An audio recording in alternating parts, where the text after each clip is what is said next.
Hi, and welcome to another edition of the 7 Show. This video we're going to talk about the Strike Pro SE. I had made a previous video where I talked about splitting the triggers and also mirroring triggers. So I have mine set up like that, where I've got, I talked about it in the previous video, but real simply, I don't use the rims on my toms. So I've split those out. So I've added this extra tom as a low tom. And then I've added these 3 extra cymbal triggers. The rest of it is set up pretty much stock. So you do that using 2 different types of splitters. If you want to split your rim and your pad, you want to use the type of splitter that is a phono stereo plug on one side, and it splits to a left and a right. So on the pads, I can actually show you.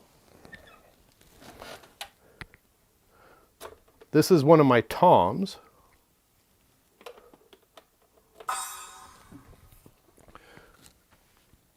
The tip goes to the trigger on the surface of the drum. The rim goes to this ring on the side. So I don't. This is my tom 4 that I've split. Now, if you want to mirror a pad and have 2 locations that you could trigger that sound. In my example in the other video, I did it with a hi-hat. So I had this trigger was playing the hi-hat, and then this was playing the hi-hat. The idea being that I could practice open-handed drumming. You want to use a splitter that is kind of used for what you would use for splitting the headphones. So 1 plug, tip, ring, sleeve, and then tip, ring, and sleeve goes to both of the jacks on the splitter. There was some confusion on what type of splitter to use, so I just wanted to kind of clear that up first off. There was a comment in the other video about, is it possible to split a ride cymbal?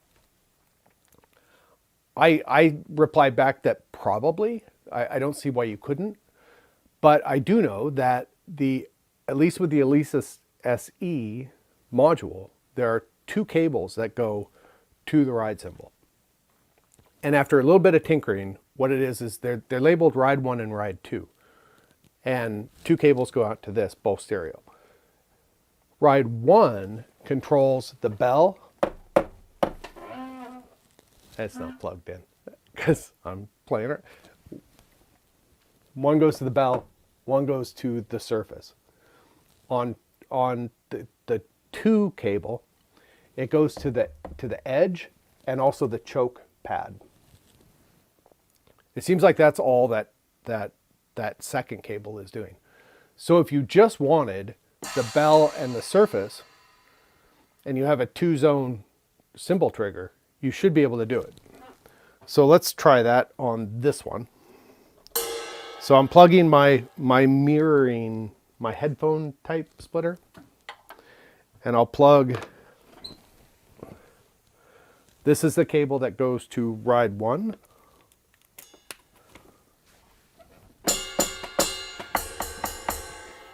Great. So we need another cable. We'll plug this into the other side. We'll run it over here.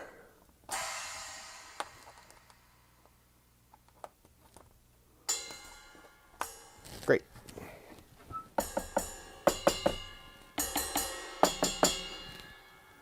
Works. So you could, with a 2-zone, especially with it like an Alesis, a matching cymbal, if you bought another one, you could put that over here somewhere and use it as a ride and use that as a ride. Or you can get a second ride and you could split both of those cables. That should work perfectly fine. And then you would have the choke feature and everything else. Let's try, here is a This is a Roland, an old Roland PD7. It's a dual zone, so this and the rim.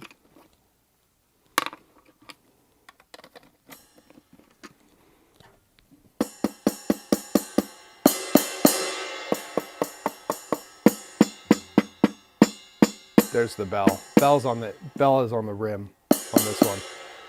So if you wanted the bell to be in here and then the edge to be the surface of the cymbal, you could make an adapter to switch the polarity of these. So the ring would then go to the tip, because that's how this one is configured. I don't know if you'd really want something like this for a ride. It'd be kind of funky, but we could try. You know what? I have these. These are Roland. I don't remember what cymbal pads these are. They're these cymbal pads, and I believe they're dual zone. Let's use the smaller one because it's easier to access.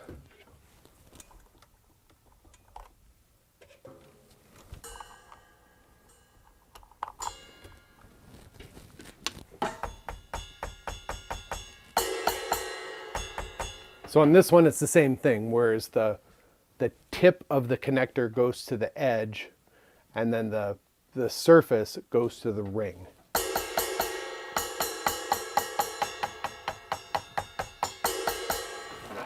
So it would work in a pinch, I guess. Probably what I would do if I just wanted a basic ride accent to kind of hit over here a few times and not really play a lot, I would probably use a cymbal like this, but I would break it out so that I'm only connecting that tip for the surface. I figure if I wanted to hit the bell, I could do it on the bell over here. I wouldn't need them both over there. But it's just how, you know, your preference and what you want to do with it. So hopefully that cleared up a little bit on how to split triggers and how to mirror triggers. Seems to work pretty well. I've been running this kit now for, I want to say almost a year now. And I have split triggers day one because I wanted some extra splash cymbals. And I actually had this snare drum I made as my old snare drum on my old kit. And I figured if I'm splitting them and I have an extra one, I might as well have a second floor tom, lower floor tom. I've been running them like this ever since I got it, and there's no problems at all. I did play around with splitting the hi-hat, but I haven't done a lot of that, mostly just because I come up here and I'm playing, and I don't want to practice open handing. I just want to play. But I still have the plug plugged in back there so that I could split it to this one at any time. So the little funky thing I was playing at the intro, I didn't write that. That was, it's a piece called Way Back Funk, and it was written by a guy named Andre Forbes. I downloaded it off of a site called freedrumtracks.net. I'll provide a link below so you can go and check them out. When I was going to make another drum video, I wanted to do a little play along with something, but I didn't want to, like, you can download songs, like you could download a drumless version of Walk This Way or whatever, but if I were to use it, I'd get a copyright strike, and nobody needs that. So I went to find something that had some royalty-free music, and that's one of the things that Free Drumless Tracks does. I'm not sponsored by them. I'm just giving them a shout out because I really like what they're doing. They allow you to make videos of the tracks. There are some stipulations, so go to the website. If you want to do it, go to the website and read what the stipulations are. Primarily, they want you to pay for each track, and it was like $1 to use this. So I'm more than willing to give these guys a couple bucks here and there to help them out and kind of promote and support what they're doing, because I think it's great. The funk tracks are definitely their forte. Like of all the ones that I went through, the funky ones I thought were the best ones. But they have other styles and genres there and different tempos and things. They have for some of their songs they have the complete song, and then they have the song without the drums. They have the song without drums and percussion, and then they have all of the music there except for the bass, so you could practice your funky slap bass if that's what you're into. Yeah, so definitely check them out if you're into that sort of thing. You won't be disappointed because there's some really good stuff there. Anyway, so I guess that's the end of my video, and this is where I wave my hand and say goodbye.